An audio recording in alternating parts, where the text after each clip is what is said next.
ചരിത്രം കുറിച്ച് Pookoya Thangal hospice biryani challenge. Kallikkandi മണിമുട്ടിക്കുന്നിൽ 11 ഏക്കർ സ്ഥലത്തൊരുങ്ങുന്ന പാക്കഞ്ഞി കുഞ്ഞബ്ദുള്ള ഹാജി മെമ്മോറിയൽ സ്റ്റിംസ് വില്ലേജിൻ്റെ പ്രവർത്തനങ്ങൾ ആരംഭിക്കുന്നതിനുള്ള ഫണ്ട് സമാഹരണം ലക്ഷ്യമാക്കിയാണ് ചരിത്രം കുറിച്ച ബിരിയാണി ചലഞ്ച് സംഘടിപ്പിച്ചത്. കൂത്തുപറമ്പ് മണ്ഡലം മുസ്ലിം ലീഗ് പ്രവർത്തകരും വനിതാ ലീഗ് പ്രവർത്തകരും കൈമേയ് മറന്ന് അധ്വാനിച്ചാണ് ബിരിയാണി ചലഞ്ച് സംഘടിപ്പിച്ചത്.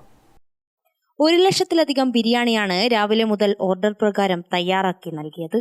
കൂത്തുപറമ്പ് മണ്ഡലം വനിതാ ലീഗ് മണ്ഡലം കമ്മിറ്റിയാണ് ബിരിയാണി ചലഞ്ചിന് ചുക്കാൻ പിടിച്ചത്. കഴിഞ്ഞ വർഷം ഇതേ രീതിയിൽ ബിരിയാണി ചലഞ്ച് നടത്തിയിരുന്നു. അന്ന് 54,000-ഓളം ബിരിയാണിയാണ് നൽകിയത്. രാഷ്ട്രീയ ജാതി മതഭേദമന്യേ നല്ല പ്രതികരണമാണ് ബിരിയാണി ചലഞ്ചിന് ലഭിച്ചതെന്ന് കൂത്തുപറമ്പ് മണ്ഡലം വനിതാ ലീഗ് പ്രസിഡന്റ് MTK സുലൈഖ പറഞ്ഞു. ഞങ്ങൾ സ്റ്റിംസിന് വേണ്ടി കഴിഞ്ഞ വർഷം 25,000 ബിരിയാണി എന്ന ലക്ഷ്യത്തോടെ ഇറങ്ങുകയും അത് 54,000 ബിരിയാണിയാക്കി പൂർത്തീകരിച്ച് കഴിഞ്ഞ വർഷം വളരെ വിജയകരമാക്കി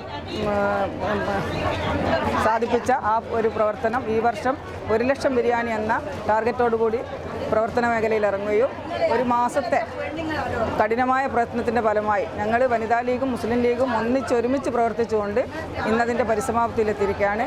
1 ലക്ഷം ബിരിയാണി എന്ന ടാർഗറ്റ് പൂർത്തിയാക്കിയത് മാത്രമല്ല, ബിരിയാണി പല വീടുകളിലും ഈ ഒരു സമയമാകുമ്പോഴേക്ക് 8:30 മണി എന്ന ഈ ടൈം ആകുമ്പോഴേക്ക് പല വീടുകളിലും ബിരിയാണി എത്തിക്കഴിഞ്ഞ് ഇനിയും 9:30-10 കൂടി വന്നാൽ 11 മണിയോടെ ഈ പ്രവൃത്തി ഇവിടുന്ന് എല്ലാ ബിരിയാണിയും എല്ലാ ഭാഗങ്ങളിലേക്കും എത്തിക്കാനുള്ള എല്ലാ സംവിധാനവും ഇവിടെ ഉണ്ട്. അത് പൂർത്തീകരിച്ച് ആ ലക്ഷ്യത്തിലെത്തി എന്ന് തന്നെ പറയാം. ഏതായാലും ഇനി മണിക്കൂറുകൾ മാത്രമേ ഉള്ളൂ ഞങ്ങളുടെ ലക്ഷ്യം പൂർത്തീകരിക്കാൻ. അതും പൂർത്തീകരിച്ച് കഴിഞ്ഞാൽ ഈ ഒരു സന്തോഷത്തിന് അതിരില്ലാത്തൊരു സന്തോഷം പങ്കുവെക്കുകയാണ്.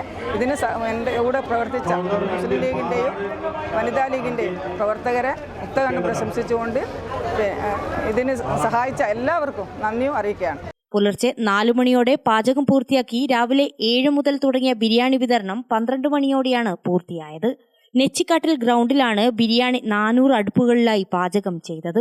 സംസ്ഥാന മുസ്ലിം ലീഗ് വൈസ് പ്രസിഡന്റും സ്റ്റിംസ് ചെയർമാനുമായ പൊട്ടക്കണ്ടി അബ്ദുള്ള പ്രവർത്തനങ്ങൾക്ക് നേതൃത്വം നൽകി. കേരളത്തിൽ മാത്രമല്ല, ഇന്ത്യയിൽ തന്നെ ഏറ്റവും വലിയ ബിരിയാണി ചലഞ്ചാണ് നടത്തിയതെന്നും 1 കോടി രൂപയാണ് ലക്ഷ്യമിട്ടതെങ്കിലും അതിലും കൂടുതൽ സമാഹരിക്കാനായതായി കൂത്തുപറമ്പ് മണ്ഡലം മുസ്ലിം ലീഗ് പ്രസിഡന്റ് PPA സലാം പറഞ്ഞു.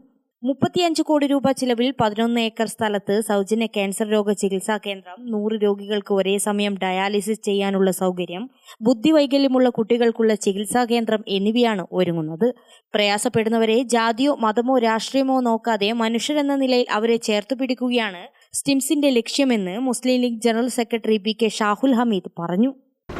ഞങ്ങളെ സംബന്ധിച്ചിടത്തോളം വളരെയേറെ സന്തോഷത്തിൻ്റെയും ചാരിതാർത്ഥ്യത്തിൻ്റെയും നിമിഷങ്ങളിലൂടെയാണ് കടന്നു പോകുന്നത്. കേരളത്തിൽ നിന്നല്ല, ഇന്ത്യയിൽ തന്നെ ഇദംപ്രഥമമായി നടന്നിട്ടുള്ള 1 ലക്ഷം ബിരിയാണി ചാലഞ്ച് സമയബന്ധിതമായി പൂർത്തീകരിച്ചു കൊണ്ടിരിക്കുന്നു എന്ന സന്തോഷമാണ് ഒരു കാര്യം.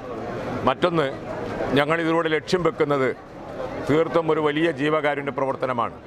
സ്റ്റിംസ് വില്ലേജ് എന്ന നിയോജകമണ്ഡലം മുസ്ലിം ലീഗ് കമ്മിറ്റിയുടെ കീഴിലുള്ള സാന്ത്വന പരിചരണ ഗ്രാമമാണ് ഈ 11 ഏക്കർ ഭൂമിയിൽ ഞങ്ങളവിടെ നിർമ്മിക്കാൻ പോകുന്നത്. ക്യാൻസറും അതുപോലെ മാരക രോഗങ്ങളെപ്പെട്ട് പ്രയാസപ്പെടുന്നവരെ ചേർത്ത് പിടിച്ചുകൊണ്ട് അവർക്കാവശ്യമായിട്ടുള്ള എല്ലാ സൗകര്യങ്ങളും സൗജന്യമായി നൽകുന്ന ഒരു കേന്ദ്രം എന്ന നിലയിൽ പൊതുസമൂഹം അത് ഏറ്റെടുത്തു എന്നതിൻ്റെ നിദർശനം കൂടിയാണ് ഈ ചരിത്ര വിജയം എന്നാണ് ഞങ്ങൾക്ക് സൂചിപ്പിക്കാനുള്ളത്. ജില്ലാ ലീഗ് സെക്രട്ടറി TP മുസ്തഫ, മുൻ പാനൂർ നഗരസഭാ ചെയർമാനും സ്റ്റിം സെക്രട്ടറിയുമായ V Nasar, PTH state coordinator doctor MA Ameer Ali, Naseema ചാമാളിയിൽ, സാജിദ ഇസ്ഹാഖ് എന്നിവരും മുസ്ലിം കൗൺസിലർമാരും പഞ്ചായത്ത് ഭാരവാഹികളും പ്രവർത്തകരും നേതൃത്വം നൽകി. ഗ്രാമിക ന്യൂസ്, കൂത്തുപറമ്പ്.